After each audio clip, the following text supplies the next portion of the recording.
آیا مجلس میں بیٹھے ہوئے مسجد میں، کہا کہ یہ جو دروازہ ہے نا، اس سے ایک جنتی آنے والا ہے۔ تو لوگوں نے دیکھا ایک مدینے کے مقامی آدمی، ذرا بوڑھے، وہ مسجد میں اندر آئے، داڑھی میں وضو کا پانی، ہاتھ میں جوتا، نماز میں شریک ہو گئے۔ اگلے دن آپ کی محفل تھی تو آپ نے فرمایا یہ جو سامنے دروازہ ہے اس سے ایک جنتی آ رہا ہے۔ تو سیم وہی آدمی اسی حالت میں انٹر ہوئے۔ اگلے دن ہوا تو آپ نے کہا اس دروازے سے جنتی آنے والا ہے، ٹھیک وہی آدمی اسی حالت میں انٹر۔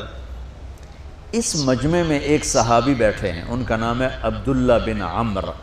یہ 1,24,000 صحابہ میں ان کی ایک اسپیشلٹی ہے کہ یہ سب سے زیادہ عبادت کرتے تھے، سب سے اتنی عبادت کسی نے نہیں کی۔ ساری رات نفل پڑھتے تھے، سارے دن کا روزہ رکھتے تھے، اور دن رات میں ایک قرآن ختم کرتے تھے۔ کوئی ہمارے جیسا اول تو کر نہیں سکتا، کرے گا تو چوتھے دن پاگل ہو جائے گا، دماغ خشک ہو جائے گا، اور انہوں نے نبھا کے دکھایا۔ رات پوری تہجد، دن پورا روزہ، اور رات اور دن میں ایک ختم قرآن۔ اب ان کو خیال آیا کہ یہ بابا جی مجھ سے بھی زیادہ عبادت کرتے ہیں، جو ان کو یوں ڈائریکٹ جنت کی بشارت ملی اور مجھے نہیں ملی، تو میں دیکھتا ہوں یہ کون سی عبادت کرتے، کیا یہ ساری رات سجدے میں پڑے رہتے ہیں، رکوع میں کھڑے رہتے ہیں، قیام میں کھڑے رہتے ہیں، کیا کرتے ہیں؟ تو ان کے پاس پہنچ گئے، چاچا کوئی تھوڑا والد صاحب کی ناراضگی ہے، دور رہنا چاہتا ہوں، 2-3 دن ٹھہر جاؤں آپ کے پاس؟ ہاں ہاں ہاں بیٹا آ جاؤ آ جاؤ آ جاؤ۔ اب عشاء کی نماز کے فوراً بعد انہوں نے چادر اوپر لی اور چادر میں یوں سوراخ کیا اور یوں لیٹ کے دیکھنے لگے کہ اب یہ بزرگ کیا کرتے ہیں۔ بزرگ تشریف لائے، سرانے پہ سر رکھا، اللہم بسمک اموت و احیا، سونے کی دعا پڑھی، اور تھوڑی دیر بعد خراٹے تھے۔ وہ بڑے حیران ہوئے، بھئی میرا تو خیال ہے یہ ساری رات سجدہ کرے گا تو رو رو مسلح تر کر دے گا، یہ تو خراٹے ہی چون جاندے نہ ہو جا رہے ہیں۔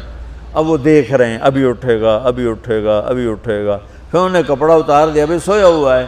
وہ فجر کی اذان پہ اٹھے اور ان کا دماغ چکر کھا گیا، بھئی ایک ہی بڑی تہجد دے 2 نفل بھی نہیں تو جنت دی بشارت 3 دن کٹھی۔ انہوں نے کہا کل دیکھوں گا، کل شاید کچھ اور کریں گے۔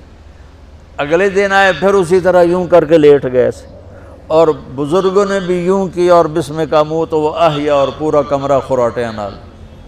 وہ پھر پریشان، یہ کب اٹھے گا کب اٹھے گا؟ فجر کی اذان پہ اٹھے تو اور ان کی حیرت بڑھ گئی، کہنے والا سچا، اس کے بات کو تو چیلنج ہو نہیں سکتا، وہ محمد مصطفیٰ ہیں، لیکن یہ چکر کیا ہے، یہ جنت مل کیسے رہی ہے؟ چلو ایک رات اور صحیح۔ تیسری رات آئے، یہ یوں لیٹے وہ یوں لیٹے، یہ دیکھتے رہے وہ سوتے رہے، حتیٰ کہ فجر کی اذان پہ آنکھ کھلی تو یہ نا پھٹ پڑے، کہنے لگے چاچا بات بتاؤں؟ کہنے کیا ہے؟ کہ میری کوئی جھگڑا نہیں تھا ابا سے، میں نے 3 دن مسلسل تیرے بارے میں سنا جنتی آ رہا، 3 دن تجھے اللہ کے نبی نے بشارت دی، جنتی ہے جنتی ہے جنتی ہے، لیکن میں اس بات پہ حیران ہوں تو ساری رات سوتا رہتا۔ اس زمانے میں منافق بھی تہجد نہیں چھوڑتے تھے، فرض نماز تو فرض نماز ہے، منافق بھی تہجد نہیں چھوڑتے تھے۔ تو کہنے لگے کیا کرتے ہو؟ ساری رات تو سوتے گزار دیتے، کیا کرتے ہو؟ کہنے لگے بھتیجے جو تو نے دیکھا ہے یہی کرتا ہوں۔ اب یہ پریشان ہے کہ اللہ کے نبی کی بات کو تو چیلنج ہو نہیں سکتا، اور جس کو بشارت دی ہے انہوں تے فٹ نظر نہیں آ رہی کہ کیسے تو نفل آج کہ نیک لوگ تہجد نہیں چھوڑتے۔ تو کہنے لگے اچھا چلو اللہ نے ایسا ہی، اللہ کی مرضی، اللہ کے نبی کی مرضی۔ یہ 4 قدم چلے تو آپ سننا، کہا بھتیجے ادھر آؤ، کہا بیٹا ادھر آؤ، آ گئے۔ کہنے لگے اب تو میں اصلی بات بتاؤں، اب تو میں اندر کی بات بتاؤں؟ انہوں نے کہا کیا ہے کیا ہے؟ اب وہ تیار ہو گئے کہ یہ کہیں گے میں 3 دن بیمار تھا اس لیے میں اٹھ نہیں سکا، ورنہ میں تو ساری رات سجدے میں گزارتا ہوں، میں تو ساری رات روتے روتے گزارتا ہوں، تو 3 دن میں بیمار تھا، میرے پیٹ میں درد تھا، میرے سر میں درد تھا، تو میں اٹھ نہیں سکا، ورنہ تو دیکھتا تو حیران ہو جاتا میری رات کیسے ہوتی۔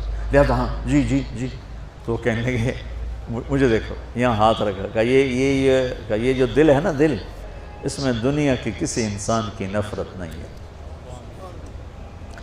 اور جب اللہ کسی کو کوئی رزق دیتا ہے تو مجھے کبھی حسد نہیں ہوا، مجھے خوشی ہوتی ہے۔ تو ان کی جو باڈی لینگویج تھی نا، حیرت میں ڈوب کے وہ کہتے ہیں ہاں بات ہے، سمجھ آ گئی، یہی سے۔ انہوں نے ایسا نہیں کیا، وہ کہنے لگے ہاذا ہوا، اچھلے اپنی جگہ سے، ہاذا ہوا، ای چاچا اب سمجھ میں آ گیا، سمجھ میں آ گیا، یہی ہے جو آپ کا سینہ اللہ نے پاک کر دیا ہے، اس پر آپ کو جنت ملی ہے۔ یہ صرف تہجد تے نفلاں تے انج سوکھی نہیں لبدی، یہ جو آپ کا سینہ پاک ہے۔ اب پہلی حدیث کے ساتھ جوڑو، میرے نبی نے فرمایا، میرے بیٹے انس، میری ایک عظیم الشان سنت ہے کہ اپنے دل کو دنیا کے انسانوں سے، میرے بچوں سنو، یہ نہیں فرمایا مسلمانوں سے دل صاف رکھ، فرمایا پوری دنیا کے انسانوں سے دل صاف رکھو۔ یہ بچیاں کر لیں، آپ کر لو، میں کر لوں، یہ تمہارے استاد کر لیں، کوئی کر لے، میرے رب کی قسم بڑے بڑے عبادت گزار ان کی پرواز کو نہیں پکڑ سکے، بڑے بڑے سجدہ کرنے والے اور رکوع کرنے والے نفلی ان کی پرواز تک نہیں پہنچ سکتے۔ ایک اس وجہ سے کہ یہ عظیم الشان سنت ہے، ایک اس وجہ سے کہ اس کے کرنے والے بڑے تھوڑے ہیں، ایک اس وجہ سے کہ یہ مشکل بہت ہے کہ آدمی کو خود ذبح ہونا پڑتا ہے تب جا کر یہ چیز ہاتھ میں آتی۔ ایسے نہیں ہے کہ تہجد کے لیے نیند قربان کر دی، ہم جماعت میں گئے 40 دن کے لیے تھوڑا روکھا سوکھا کھا لیا اور گھر کی جدائی برداشت کر لی، یہ پل پل کی موت ہے، پل پل کی عزت نفس پہ چھریاں ہیں، اور پھر یہ مسکرا کے چلتا ہے، یہ مقام اسے جبریل سے بھی اوپر لے جاتا ہے۔